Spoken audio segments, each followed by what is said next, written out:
Hello, and welcome back to our daily soap update channel, where we bring you the most detailed breakdowns and passionate discussions about our favorite daytime dramas. I have been faithfully watching this beloved program for many decades, and I can confidently tell you that very few plot twists have left me as absolutely floored as the recent revelation concerning Britt. For what feels like an eternity, we have watched this vibrant, complex woman grapple with the devastating belief that she was carrying the genetic marker for a fatal condition. It was a storyline that wrung every ounce of emotion from my heart, seeing her quietly prepare for a slow decline. But now, the writers have flipped the script in a way that is both exhilarating and infuriating for a longtime viewer like myself. We just learned that the entire diagnosis was a complete fabrication. Britt is perfectly healthy. This monumental deception was orchestrated by Cullum and Sidwell, two individuals who have consistently proven themselves to be absolute masters of manipulation. I felt a rush of immense relief, but that relief was almost instantly swallowed by a profound sense of righteous anger. Let us take a much closer look at exactly how Cullum and Sidwell managed to pull off such an atrocious and deeply cruel lie. In my many years of analyzing these intricate plots, I have certainly seen medical tampering before, but the level of sophistication and sheer malice here is truly unprecedented. They did not just forge a single piece of paper. They created an entire labyrinth of false medical records, manipulated laboratory results, and likely blackmailed key medical personnel to ensure the lie held up under the strictest scrutiny. I find myself asking, why go to such extreme convoluted lengths?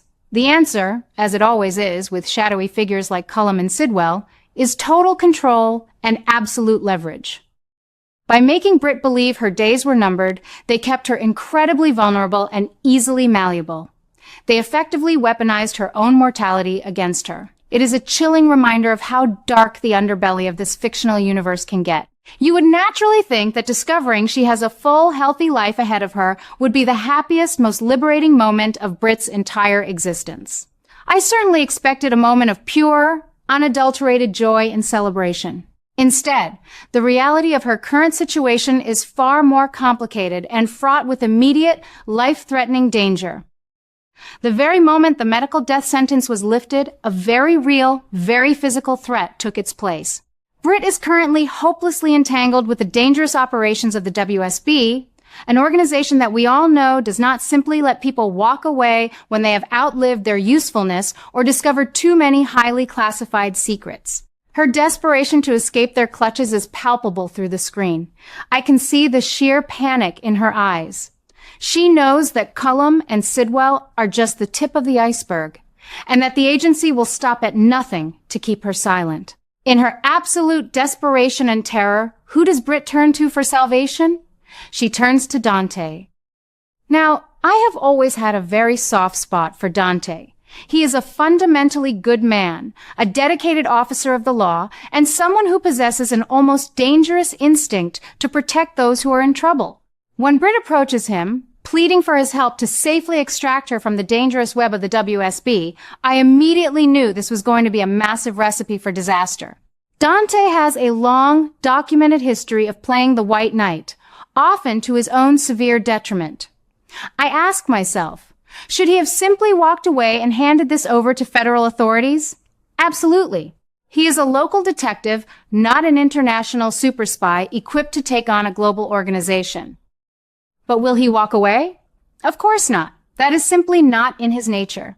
He sees a woman who has been horribly wronged, and his righteous indignation takes over. This is exactly where my deep concern as a long-time invested viewer really begins to peak. Dante is not a lone wolf operating without consequences. He is a devoted father. He has Rocco to think about and care for. The current storyline is heavily and ominously hinting that Dante's intense involvement in this new, highly dangerous extraction mission for Britt is directly conflicting with his primary responsibilities and the new, sensitive developments surrounding Rocco. We are seeing a very messy, highly complicated overlap between Dante's professional savior complex and his fragile personal life. Rocco is at a crucial, impressionable age, desperately needing stability and the consistent, safe presence of his father.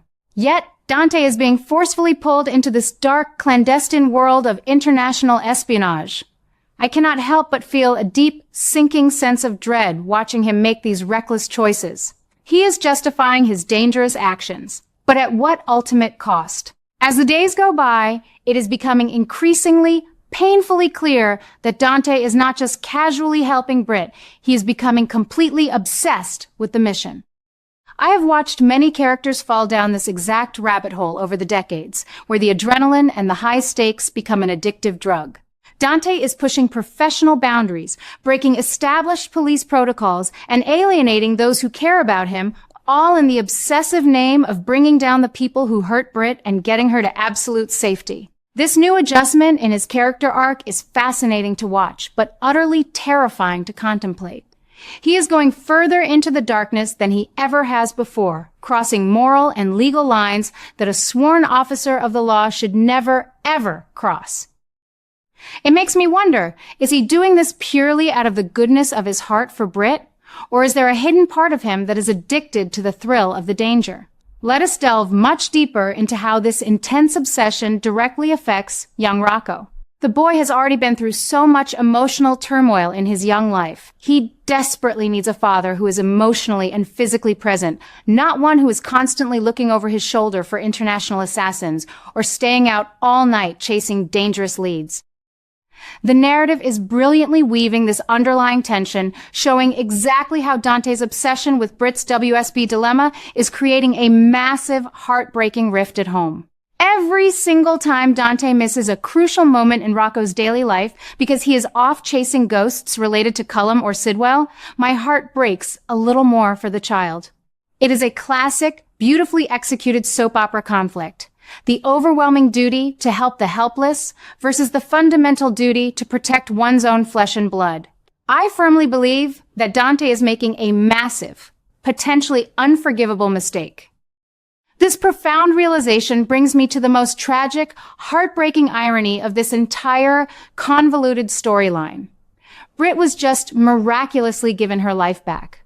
She was handed a beautiful miracle, a sudden reprieve from a devastating neurological decline that she thought would end her life in a matter of years. Yet, as I closely watch the events unfold on my screen, I cannot shake the overwhelming feeling that her future is actually much darker now than it ever was when she thought she was sick. When she had the fake diagnosis hanging over her head, she at least had a measure of quiet peace, a known, predictable trajectory, and the genuine sympathy and support of those around her. Now, she is a walking target. The agency she is trying to flee does not forgive transgressions, and they certainly do not forget those who try to expose them. Britt is now forced to live in a constant, agonizing state of hypervigilance, knowing that any shadow could be an operative.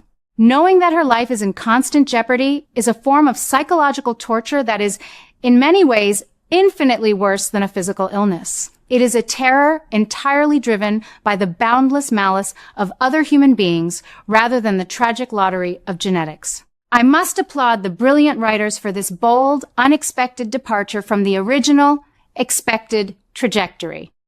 In the past, a miraculously cured character would immediately embark on a joyous, sweeping romance or a triumphant, successful career comeback. Here, the supposed cure is merely the dark catalyst for a much more sinister, inescapable nightmare. Britt's supposed freedom is a complete illusion. She is trapped in an invisible cage built by the WSB, and Dante is frantically trying to pick the lock while the heavily armed guards are watching his every move. I constantly ask myself, how will they possibly write themselves out of this impossible corner without someone paying the ultimate, deadly price? Dante's behavior is becoming increasingly erratic and unpredictable, and I feel a profound sense of anxiety watching him spiral out of control. He is clearly operating on very little sleep, driven by a manic, desperate need to outsmart Cullum and Sidwell at their own deadly game. I see him snapping at his loyal colleagues, lying directly to his family members, and taking massive physical risks that are frankly suicidal. He is proving beyond a shadow of a doubt that the shock of Britt's dire situation has completely derailed his internal moral compass. Is he going to completely lose his badge over this mess? I strongly suspect he will, or at the very least, he will face severe, career-ending disciplinary action. But for Dante right now, the badge has become entirely secondary to the all-consuming mission. He has convinced himself that he is the only person on Earth who can save Britt, and that specific kind of savior complex is incredibly dangerous and isolating. We absolutely cannot ignore the shadowy architects of this entire chaotic situation. Cullum and Sidwell are still out there somewhere, likely watching Dante's frantic, desperate efforts with a sense of cold amusement. I imagine them sitting in a highly secure, undisclosed location, carefully monitoring every single move Dante and Britt make. What is their ultimate endgame in all of this? If they simply wanted Britt dead, they could have easily arranged a fatal accident months ago. The very fact that they went to the trouble to fake her illness strongly suggests they desperately need her alive, but utterly compliant and broken. Now that she is actively rebelling and trying to flee with Dante's aggressive help, I fully anticipate the retaliation will be swift, brutal, and completely merciless. Will they target Dante directly to remove the obstacle? Or, God forbid, will they use innocent Rocco as leverage to force Dante to back down? The thought is utterly terrifying. The sheer excitement and anticipation I feel for the upcoming episodes is almost too much to bear. The dramatic tension is wound so incredibly tightly that it feels like the entire town is about to violently snap. How will Britt possibly cope with the crushing guilt of dragging Dante and his family into this deadly, inescapable mess? She is a fiercely independent woman, and seeing the absolute destruction she is inadvertently causing in Dante's once stable life must be tearing her apart. I confidently predict we will soon see a heartbreaking moment where Britt tries to run away all alone, willingly sacrificing her own safety to protect Dante and Rocco from the wrath of the WSB. But will Dante let her go? Absolutely not. He is in entirely too deep to just walk away now. The violent collision course is firmly set, and the resulting impact is going to be emotionally devastating. I will be right here, watching every thrilling, heartbreaking moment unfold on my screen.